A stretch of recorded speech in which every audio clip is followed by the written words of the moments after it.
usahakan menenangkan hati orang tua. Bagaimana kita bisa membuat hati orang tua senang? Kira-kira dia suka berpakaian apa, kita belanja berpakaian itu, kita hadiahkan. Dia suka makan apa, kita buat kejutan dengan kesukaan makanan itu. Dia suka apa saja, kita datangi membawa kesukaannya dia. Atau kita bisa hari kita sibuk atau hari kita kosong, tidak ada kegiatan, kita bisa bawa beliau, ibu kita, bapak kita untuk jalan-jalan. Berdua sambil ngobrol. Mau bawa kemana anakku? Tidak ada. Saya mau senang-senang sama ayah, saya senang-senang sama ibu. Untuk bersenang-senang saja. Subhanallah, amalan ini yang membuat hati ibu kita senang, akan Allah balas kesenangan kita dunia akhirat. Itu jangan main-main. Kita kalau datangi mereka, jangan hanya kita memberikan perhatian mencium tangannya, kalau bisa cium kakinya. Tunjukkan kepada orang tua kita, biar orang tua kita non muslim, tunjukkan kepada mereka, saya anak bapak ibu, saya sayang, saya cinta mati. Untuk orang tua terlibat segala amal ibadah kita diterima atau ditolak sesuai keridhaan orang tua. Yang dimaksud di sini orang tua yang kita tidak pernah mengecewakan dalam hal urusan-urusan sehari-hari. Tapi kalau orang tua memerintahkan kita untuk berlaku sesuatu melanggar agama kita atau maksiat kepada Allah, mohon maaf, tidak ada sami'na wa ta'na. Tapi tetap mengucapkan yang baik, menjaga perasaan mereka. Bang halaman saya, tidak ada orang durhaka sama orang tuanya bisa husnul khatimah. Tidak bakal bisa. Yang durhaka sama orang tuanya terjamin su'ul khatimah. Ini pas lagi mau meninggal. Sebelumnya tidak akan bisa hidup tenang. Jadi maksiat durhaka itu sangat bahaya. Tapi ada pertanyaan, Ustaz, yang punya kesempatan ada orang tuanya, insya Allah kami sudah menanti, dan kami insya Allah akan usahakan menenangkan hati orang tua kita. Tapi Allah bagi jamaah sebagian yang sudah tidak ada orang tuanya. Bagaimana saya bisa menenangkan hati mereka? Doa. Yang menenangkan hati mereka adalah doa. Saya yakin bapak ibu selalu mendoakan orang tua yang sudah meninggal dunia. Yang hidup masih kita mendoakan, apalagi yang sudah. Hampir setiap hari, bisa jadi ada di antara jemaah setiap sujud mendoakan orang tua. Saya tidak pernah bersujud wajib maupun sunnah, pasti saya mendoakan orang tua. Malah saya mendoakan orang tua lebih daripada mendoakan diri sendiri. Ini menjadi wajib seperti nazar saya. Habis subhana rabbiyal a'la, segera saya mendoakan orang tua.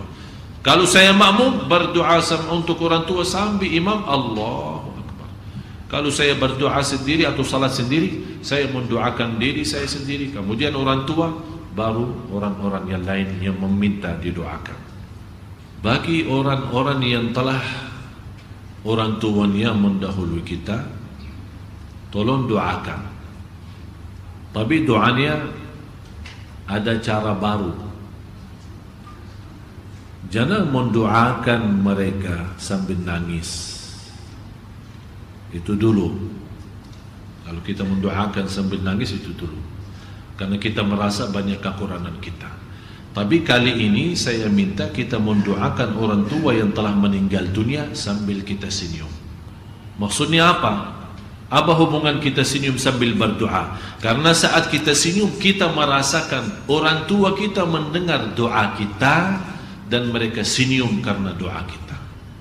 Akhirnya kita merasa kesenyuman orang tua kita, disitulah kita balas dengan senyum juga. Karena semua orang, apalagi anak yang mendoakan orang tuanya, ada malaikat sebagaimana diriwayat Imam Ahmad dalam musnadnya dan yang lain-lain, ada malaikat punya tugas menantarkan doa kita kepada orang tua kita. Setiap mereka mendengar doa kita, mereka senang dan bangga. Apakah doa anak ke orang tuanya sampai? Jelas sampai. Malah kita semua sudah hafal, kalau anak Adam mati terputus amalannya kecuali di antaranya anak saleh yang, tapi ada orang bertanya, terus kalau anak yang duluan meninggal, apakah doa bapaknya sampai? Kan ini ada pertanyaan. Ada orang bertanya, ini anak yang mendoakan orang tua, berarti orang tuanya kalau meninggal duluan, anak saleh akan sampai doanya. Tapi kalau terbalik, yang meninggal duluan adalah anak, apakah doa orang tuanya juga sampai? Jelas sampai. Tapi kenapa tidak disebut dalam hadis doa orang tua sampai? Karena sejarah psikologi manusia, pasti orang tua mendoakan anak, tapi belum pasti anak mendoakan orang tua. Oleh karena itu Rasul mewasiatkan anak mendoakan orang tua supaya ada semangat. Karena tidak terjamin anak kita besok mendoakan kita. Tidak ada yang jamin. Oleh karena itu anda biasakan diri mendoakan orang tua, supaya besok kalau dipanggil oleh Allah kita duluan, insya Allah didoakan oleh ini. Allah balas. Hal jazaa'ul ihsani illal ihsan. Sesuatu kebaikan Allah balas dengan kebaikan. Saya minta lain kali semua jamaah yang hadir, kemana saja pergi, apalagi menuju ke majlis ta'lim seperti Sunda Kelapa ini, anda punya niat 3. Jangan lupa 3 niat. Yang pertama, kenapa saya keluar rumah? Untuk apa? Menuju majlis, berarti nawa itu belajar. Ini niat pertama. Yang kedua, niatnya apa? Silatul rahim. Silatul rahim ketemu guru saya, silatul rahim ketemu jamaah yang saya kenal maupun yang saya tidak kenal. Yang ketiga apa?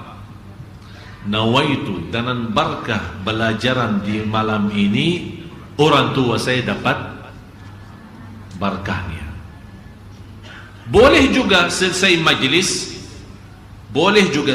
majlis anda berdoa, ya Allah, majlis kami malam ini saya mohon berikan pahalanya untuk orang tua saya. Itu boleh.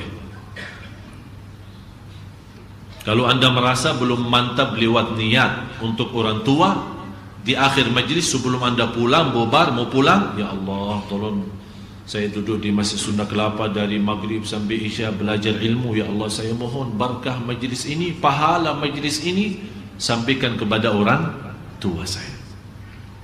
Itu 100% terkabul.